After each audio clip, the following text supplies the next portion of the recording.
আসসালামু আলাইকুম বন্ধুরা, কেমন আছেন সবাই? আশা করি ভালো আছেন, আমিও ভালো আছি। তো আজকে চলে আসলাম অ্যাডোবি ইলাস্ট্রেটরের তৃতীয় নাম্বার ক্লাস নিয়ে। তো চলেন কথা না বাড়িয়ে চলেন শুরু করা যাক। প্রথমে আমরা অ্যাডোবি ইলাস্ট্রেটর ফাইলটা ওপেন করি।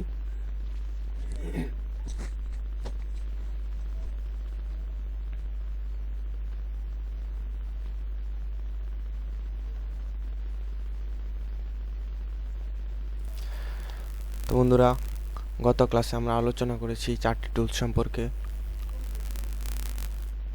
রেক্টেঙ্গেল টুলস, পেন টুলস ইত্যাদি সম্পর্কে। 5টি টুলস সম্পর্কে গত ক্লাসে আমরা আলোচনা করেছি। তো আজকে আমরা বিস্তারিত বাকি টুলসগুলো নিয়ে আলোচনা করব। তো ভালোভাবে ভিডিওগুলো দেখবেন, তাহলে জানতে পারবেন। তারপর এই যে এখানে আমরা দেখতে পারতেছি এই টুলসটির নাম হচ্ছে ব্রাশ টুলস। এই টুলসটির নাম হচ্ছে ব্রাশ টুলস। তো ব্রাশ টুলসের কাজ কি? ব্রাশ টুলসের কাজ হচ্ছে মানে আপনার মন মতো ব্রাশের কাজ তো আপনারা জানেন। ব্রাশের যে কাজ, এই ব্রাশ টুলেরও সেমই কাজ। আপনাদের মন মতো আপনারা ড্রয়িং করতে পারবেন এটা দিয়ে। আপনাদের যা ইচ্ছা আপনারা তা তৈরি করতে পারবেন। ব্রাশ টুলসের কাজ এতটুকুই, বেশি কিছু না। ব্রাশ টুলস দিয়ে আপনি আপনার মন মতো যেটা ইচ্ছে ওটা তৈরি করতে পারবেন। ব্রাশ টুলসের কাজ একদমই সোজা। আপনারা আপনাদের মন মতো ব্রাশ টুলস দিয়ে যা ইচ্ছা তা তৈরি করে নিতে পারবেন। তো তারপর এখানে আমরা দেখতে পারতেছি টেক্সট টুল। টেক্সট টুলের কাজ কি? ডিলিট করে দিয়ে আমি এগুলো দরকার নেই। টেক্সট টুল, টেক্সট টুল তো একটাই কাজ, লেখালেখি। আপনারা আশা করি জানেন।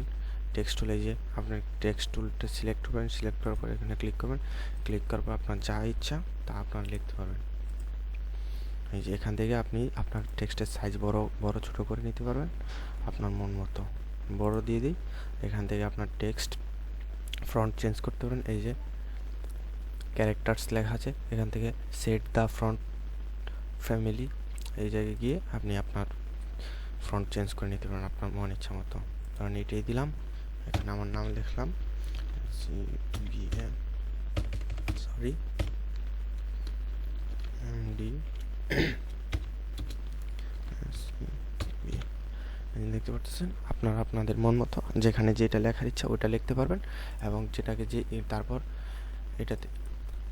এটাকে টান দিয়ে সিলেকশন টুল দিয়ে যেখানে ইচ্ছা ওইখানে এটাকে নিয়ে নাড়াচাড়া করতে পারবেন। তো কোনো সমস্যা হবে না। তো টেক্সট টুলের কাজ আশা করি আপনারা বুঝতে পারছেন। এটা হচ্ছে টেক্সট টুলের কাজ।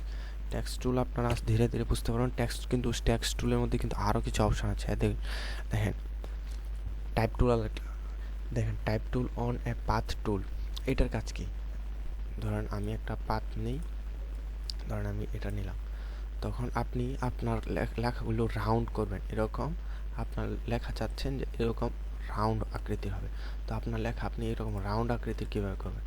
তো ওটার জন্য আপনাকে কি করতে হবে?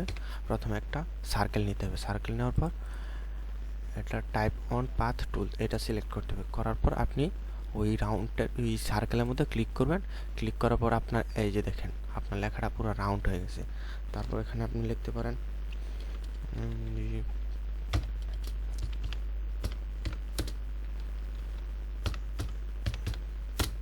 দেখেন আপনার মন মতো আপনি লিখতে পারেন। তারপর এটার কাজ, এটা আপনি চাইলে ঘোরাতে পারবেন। এটাতে এই যে দেখেন এটা হইতেছে আপনার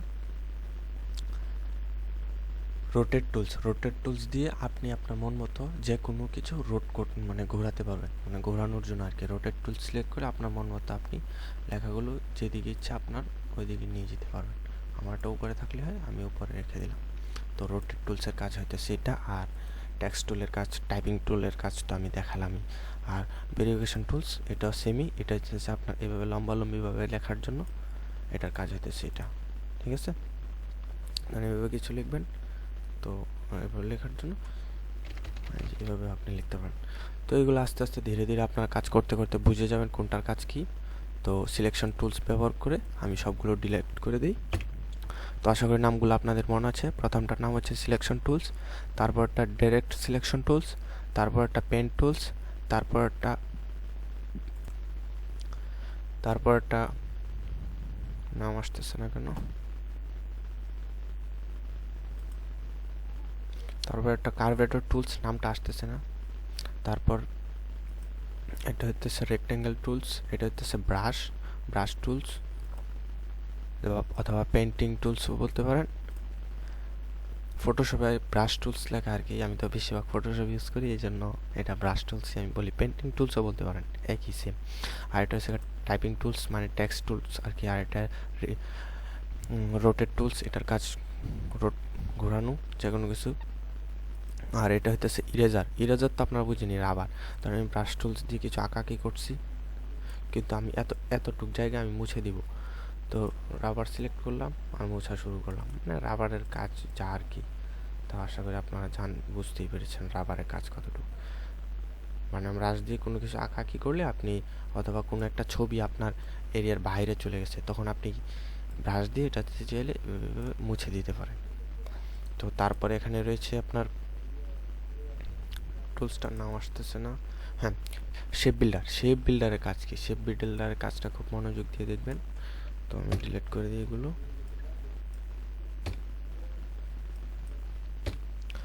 ধরেন আমি দুটো শেপ নিই,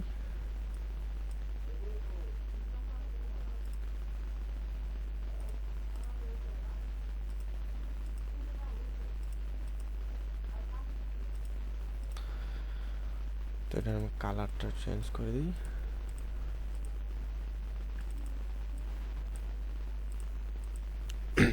তো শেপ বিল্ডারের কাজ হতেছে, ধরেন এখানে দুইটা টুলস একসাথে, ঠিক আছে। আর কিছু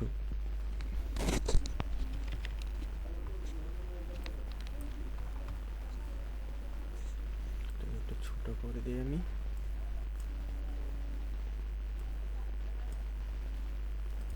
ধরেন এটা আমি কপি করে নিই, কন্ট্রোল ডি প্রেস করি, এটা কপি করে নিই,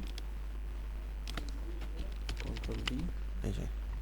কারণ এখানে অনেকগুলো একসাথে তৈরি করেছি, ঠিক আছে। সবগুলো সিলেক্ট করে শেপ বিল্ডারে ক্লিক করে আমি ডিলিট করে দিতে পারতেছি এগুলো। আল্ট্রাইট প্রেস করব, প্রেস করলে দেখেন মাইনাস অপশন চলে আসছে, মানে এই জায়গাটা আমি ডিলিট করে দিতে পারতেছি মধ্যে থেকে, ঠিক আছে। এটা হচ্ছে আপনার শেপ বিল্ডারের কাজ। মানে কোনো একটা মানে নির্দিষ্ট জায়গা আছে, নির্দিষ্ট জায়গার ভিতর থেকে অথবা বাহির থেকে আপনি যেটা ইচ্ছা ওটা আপনি মার্ক করে আপনি মানে আপনি সার্কেল অথবা রেক্টেঙ্গেল পেন টুল দিয়ে আপনি সিলেক্ট করে ওটা ডিলিট করে দিতে পারবেন। অথবা আপনি চাইলে ওটাতে কালারও দিয়ে দিতে পারবেন। ধরেন আমি একটা কালার সিলেক্ট করে দিই, এখানে কালো, আমি এখানে দিয়ে দিই নীল। তো কোনো কিছু সিলেক্ট না করে যদি এটাতে ক্লিক করেন, তো দেখেন নতুন কালার তৈরি আশা করতেছে, ঠিক আছে। তো এটা হচ্ছে শেপ বিল্ডারের কাজ। তাছাড়াও শেপ বিল্ডারের কাজ আমি আরেকবার দেখাচ্ছি আপনাদেরকে।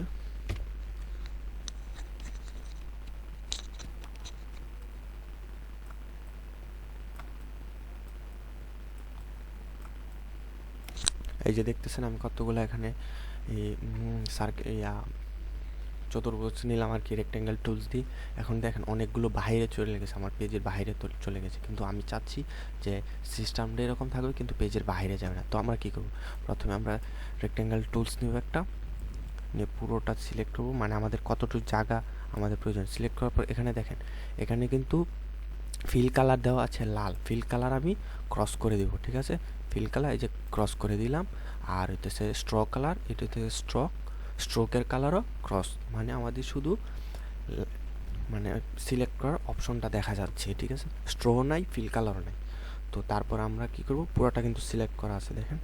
তারপর আমরা শেপ বিল্ডারে ক্লিক করব, তারপর যেটা ডিলিট করব ওটা আল্ট্রাতে ক্লিক করে ওটার উপর দিয়ে দাগ দিব, ঠিক আছে। দাগ দিলে ওইটা ডিলিট হয়ে যাবে। তো প্রথমে আমরা সিলেক্ট করে নিই, সিলেক্ট করলাম, এটাতে সিলেক্ট করলাম। তারপর এই যে ডিলিট হচ্ছে না, সরি, প্রথমে পুরোটা সিলেক্ট করে নিতে হবে, পুরোটা। মানে আমি পুরোটা সিলেক্ট করে নিই, তো ওই জন্য ওই সময় কাটে নাই। প্রথমে আপনার পুরোটাকে সিলেক্ট করে নিতে হবে, মানে আপনি যতটুকুর এই এরিয়ার ভিতরে যা আছে সব কেটে যাবে, ঠিক আছে। এই এরিয়ার ভিতর যেটা ইচ্ছা আপনি ওটা কাটতে পারবেন।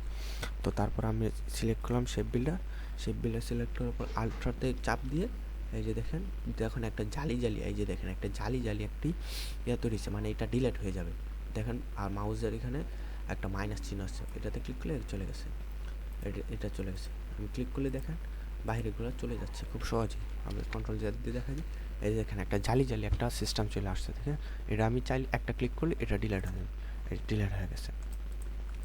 তো দেখেন এখন দেখেন আমার শেপটা কতটা সুন্দর হয়ে গেছে। এই দেখেন আমার একটা সিস্টেম হয়ে গেছে, মানে বলতে পারেন এক ধরনের ডিজাইনও বলতে পারেন, মানে একটু সুন্দর দেখা যাচ্ছে, আগের থেকে অনেকটা সুন্দর দেখা যাচ্ছে। কিন্তু আমি তো হাতে একুরেটভাবে ইরেজার দিয়ে যদি এটা মুছতাম তাহলে কিন্তু আমরা এরকম তৈরি করতে পারতাম না। তো এটার জন্য আমাদের এই শেপ বিল্ডার খুবই প্রয়োজন। শেপ বিল্ডার দিয়ে আমরা যে কোনো কাটাকাটি করতে পারি, মানে অনায়াসে, কোনো ঝামেলা ছাড়াই, এবং আঁকা বাঁকা হবে না, একদম নিখুঁত হবে। তো শেপ বিল্ডারের কাজ আশা করি বুঝতে পারছেন। তারপর এখানে আছে গ্রেডিয়েন্ট। গ্রেডিয়েন্ট হইতেছে আপনার, ধরেন আমি একটা নিলাম, এটার কালার দিয়ে দিলাম নীল, ঠিক আছে। তো এখানে আমি চাচ্ছি দুইটা কালার দিব, তো তখন আমি গ্রেডিয়েন্টে ক্লিক করে আমি যদি এটাতে ক্লিক করি তখন এই যে দেখেন গ্রেডিয়েন্ট চলে আসছে, দেখেন সাদা এবং কালো। আমি চাচ্ছি গ্রেডিয়েন্টটি চেঞ্জ করে দিয়ে আমি এদিক দিয়ে হলুদ দিব, এদিক দিয়ে ডাবল ক্লিক করে এদিক দিয়ে সবুজ দিব। তো দেখেন আমার কিন্তু গ্রেডিয়েন্টটা চলে আসছে। আমি গ্রেডিয়েন্ট চাইলে চেঞ্জও করতে পারি, এভাবে দিতে পারি, এভাবে দিতে পারি, এভাবে দিতে পারি, এভাবে দিতে পারি, এভাবে দিতে পারি, এভাবে দিতে পারি, এভাবে দিতে পারি, মানে আমার মন ইচ্ছা মতো আমি গ্রেডিয়েন্ট যেভাবে ইচ্ছা এইভাবে দিতে পারি। আপনারা চাইলে আরও বেশি কালারও ইউজ করতে পারেন। ধরেন এটা আমি চাচ্ছি এখানে আরেকটা কালার ইউজ করব মধ্যে, তা আপনারা চাইলে আরেকটা কালার ইউজ করেন, এই কালারটা আমি বেশি দেবো, ওই কালারটা কম দেবো, এটাও করতে পারেন। তো আশা করি আপনারা বুঝতে পেরেছেন। তো কোনো সমস্যা হওয়ার কথা নয়। তো গ্রেডিয়েন্টের কাজ আশা করি বুঝতে পেরেছেন। আর এটা হইতেছে আপনার আইড্রপার কি, ধরেন এটাতে গ্রেডিয়েন্ট আছে কিন্তু এটাতে কিন্তু গ্রেডিয়েন্ট নেই, আপনার বিষয়টা খেয়াল করছেন।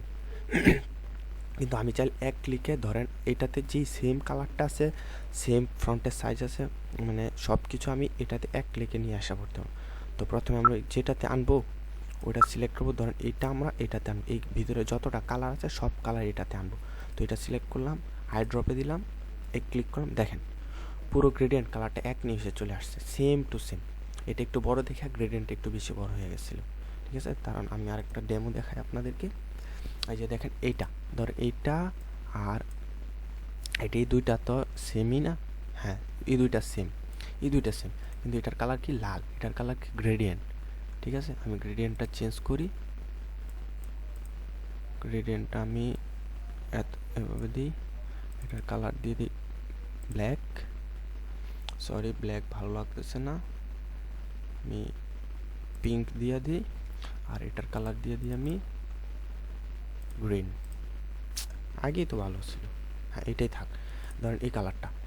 এখন দেখেন আমি কিন্তু সেম টু সেম এটাতে যে গ্রেডিয়েন্টটা তৈরি করছি আমরা কিন্তু সেম টু সেম এটাতে এই গ্রেডিয়েন্টটা দিতে পারতেছি না। কেন দিতে পারতেছি না? কারণ আপনি যদি চান এভাবে দিলে আপনার গ্রেডিয়েন্টটা মিলবে না, মানে আপনি চাইলেও মিলাইতে পারতেছেন না আপনার গ্রেডিয়েন্টটা। তো ওইটার জন্য কি করতে পারি, আমরা আইড্রপে যাব এবং প্রথমে আমরা সিলেক্ট করবো এটাতে এই গ্রেডিয়েন্টটা দেবো, যেটাতে আমরা কালারটা দিব ওইটা সিলেক্ট করবো, সিলেক্ট করার পর আইড্রপে যাব এবং যে কালারটা আমরা ওইটাতে দিব ওই কালারটা সিলেক্ট করবো, এই যে দিলাম, সেম টু সেম গ্রেডিয়েন্ট চলে আসছে ওইটা। তো আশা করি এই কাজটা আপনারা বুঝতে পারছেন। এটার কাজ আরও আছে, আমি বিস্তারিত বুঝিয়ে দিব। তো আশা করি বুঝতে পারছেন। তো এটা হচ্ছে আর্টবোর্ড মানে আরেকটা আর্টবোর্ড আপনি চাইলে তৈরি করতে পারবেন, টান দিয়ে আরেকটা আর্টবোর্ড আপনি নিতে পারেন, সরি আল্ট্রাদের চাপ দিয়ে এই যে আর্টবোর্ড, আপনার যতগুলো আর্টবোর্ড প্রয়োজন আপনি অতগুলো আর্টবোর্ড তৈরি করতে পারবেন। তো আশা করি বুঝতে পারছেন। এটা হচ্ছে সার্চ বাটন, জুম মানে জুম করবেন, জুম ইন জুম আউট। তো আশা করি বুঝতে পারছেন। তো আজকে এই টুল সম্পর্কে বিস্তারিত আলোচনা করা হলো। তো এই ভিডিও পর্যন্তই, সুস্থ থাকবেন, ভালো থাকবেন, আসসালামু আলাইকুম।